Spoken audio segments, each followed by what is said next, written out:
Hello aspirants, welcome to my YouTube channel. So आज की video में हम पढ़ेंगे रेनफॉल इन इंडिया। मतलब इंडिया में कौन कौन से ऐसे प्लेसेस हैं जहाँ पे हाई रेनफॉल रहता है, कौन से ऐसे प्लेसेस हैं जहाँ पे बहुत कम बारिशें होती हैं। तो बस यही हमारा आज का टॉपिक है। काफ़ी शॉर्ट वीडियो होने वाली है, तो पेपर पेन साथ में रखें और अपने नोट्स ज़रूर मेंटेन करते रहें। देखिए, सबसे पहले आता है the average rainfall in India.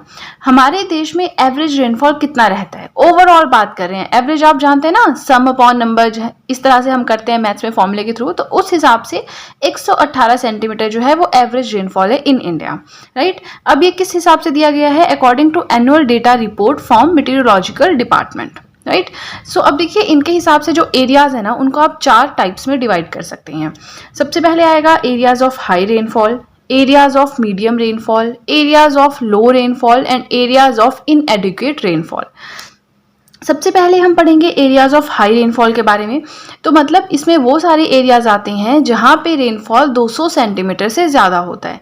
अब आप सोच रहे होंगे, यहाँ पे 200 सेंटीमीटर से ज़्यादा रेनफॉल हो रहा है और एवरेज यहाँ पे 118 सेंटीमीटर है, ऐसा क्यों है? तो देखिए, यहाँ पे 200 सेंटीमीटर से ज़्यादा हो रहा है तो यहाँ पे 50 सेंटीमीटर से कम भी तो हो रहा है, और एवरेज का फॉर्मूला तो आप जानते ही हैं, राइट। तो इस तरह से एवरेज होता है एक बीच का नंबर, ठीक है। तो उस हिसाब से 118 सेंटीमीटर जो है वो एवरेज रेनफॉल रहता है इंडिया में, राइट। सो हम बात कर रहे थे एरियाज ऑफ हाई रेनफॉल की, जिसमें आ गया कि रेनफॉल जो है 200 सेंटीमीटर से ज़्यादा होता है इन एरियाज में।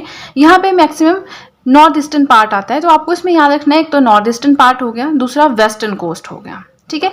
नॉर्थ ईस्टर्न पार्ट है आपका, उसमें भी मेघालय, त्रिपुरा, मिजोरम, नागालैंड, मणिपुर, अरुणाचल प्रदेश एंड सिक्किम, ये सारे आ जाते हैं, राइट। नेक्स्ट आता है एरियाज ऑफ मीडियम रेनफॉल।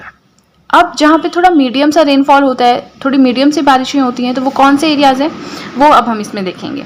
सबसे पहले तो रेनफॉल यहाँ पे कितने सेंटीमीटर तक का होता है? तो अब मीडियम है, मतलब इससे कम होगा, तो 100 से 200 सेंटीमीटर के आसपास होता है। जो ईस्टर्न स्लोप्स हैं वेस्टर्न घाट के, वेस्टर्न घाट की ईस्टर्न स्लोप देखिए क्या है, ये हमारा ईस्टर्न घाट, वेस्टर्न घाट है, ये हमारा ईस्टर्न घाट है, इस तरह से हमारा इंडिया है।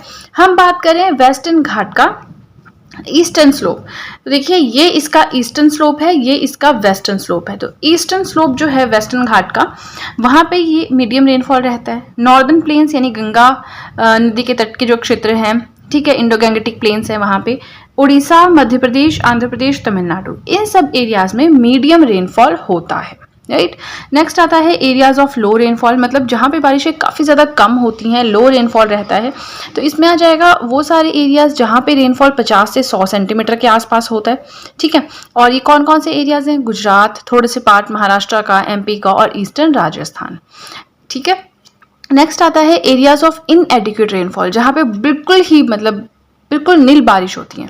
तो इसमें आ जाएगा रेनफॉल बिलो 50 सेंटीमीटर्स, जहाँ 50 सेंटीमीटर से भी कम बारिशें होती हैं, ठीक है। All the arid and semi arid areas of India, हमारे भारत देश का जो भी सूखा एरिया है, ठीक है, वो सारा इसके अंडर आता है। इसमें आ जाएगा आपका वेस्टर्न राजस्थान है, कच्छ रीजन है गुजरात का, और लद्दाख रीजन है, most of the Ladakh region भी इसी के अंडर आता है। तो देखिए, हमने क्लासिफिकेशन पढ़ ली, areas of high rainfall, medium rainfall, low rainfall and inadequate rainfall, ठीक है। ये तो हमने रेनफॉल के बारे में पढ़ लिया। अब इसके बाद में हम हल्का सा पढ़ेंगे इंडियन मीटेरोलॉजिकल डिपार्टमेंट के बारे में। इसे हम IMD भी कहते हैं। 1875 में बना था, हेडक्वार्टर इसके न्यू दिल्ली में है, और ये आता है under ministry of earth sciences, ठीक है। ये एक एजेंसी है जो रिस्पॉन्सिबल है for meteorological observations and weather forecasting, right. तो देखिए, इसमें कुछ समझाने वाली बात नहीं है। 1875 में बना था, न्यू दिल्ली में इसके हेडक्वार्टर हैं। अब आजकल क्वेश्चंस ऐसे आते हैं कि कौन सी मिनिस्ट्री के अंडर कौन सा डिपार्टमेंट आता है, तो वो आपने जरूर देखना है। मिनिस्ट्री ऑफ अर्थ साइंसेस के अंडर आता है। जो भी मौसम से रिलेटेड जानकारी है, अगले कई बार नहीं कि 10 दिन बारिशें रहेंगी या येलो अलर्ट है, रेड अलर्ट है, वो यही डिपार्टमेंट बताता है, ठीक है। सो हमारा वीडियो हो गया कंप्लीट। मुझे कमेंट सेक्शन में जरूर बताइएगा आपको वीडियो कैसी लगी। इसी के साथ आपको एक चीज़ और बताना चाहूँगी, इससे पहले मैंने पॉलिटी हैंड रिटन नोट्स और नेशनल मूवमेंट के हैंड रिटन नोट्स की सीरीज कंप्लीट कर ली है। जो भी इंटरनेशनल ऑर्गेनाइजेशंस होती हैं, जैसे WTO, WHO, राइट, तो इन सब की भी मैंने वीडियोस अपलोड कर दी हैं। लिंक डिस्क्रिप्शन बॉक्स में दे दिया है, आप चाहें तो वहाँ जाके मेरी वीडियोस की हेल्प ले सकते हैं अपनी फर्दर स्टडीज़ में। एंड जो इंडियन ज्योग्राफी और मिडीवल हिस्ट्री है, इन दोनों को मैं साथ साथ चला रही हूँ, साथ साथ में कवर अप करने की कोशिश कर रही हूँ। तो अगर आप देखिए जनरल स्टडी से रिलेटेड कोई भी सब्जेक्ट पढ़ना चाहते हैं, मेरे चैनल पे आपको ऑलमोस्ट सब कुछ मिल ही जाएगा। सो अपनी फीडबैक आप ज़रूर कमेंट सेक्शन में दें, और अगर आपको वीडियो अच्छी लगी है तब तो आपको अच्छे से पता है क्या करना है। जल्दी से कर दीजिए चैनल को सब्सक्राइब, बेल आइकन को कीजिए प्रेस, सो दैट मैं जैसे कोई वीडियो अपलोड करूँ सबसे पहले नोटिफिकेशन आपके पास आए। एंड आज की वीडियो के लिए इतना ही। नेक्स्ट वीडियो में हम पढ़ेंगे forest in India. So that's it guys, and see you soon.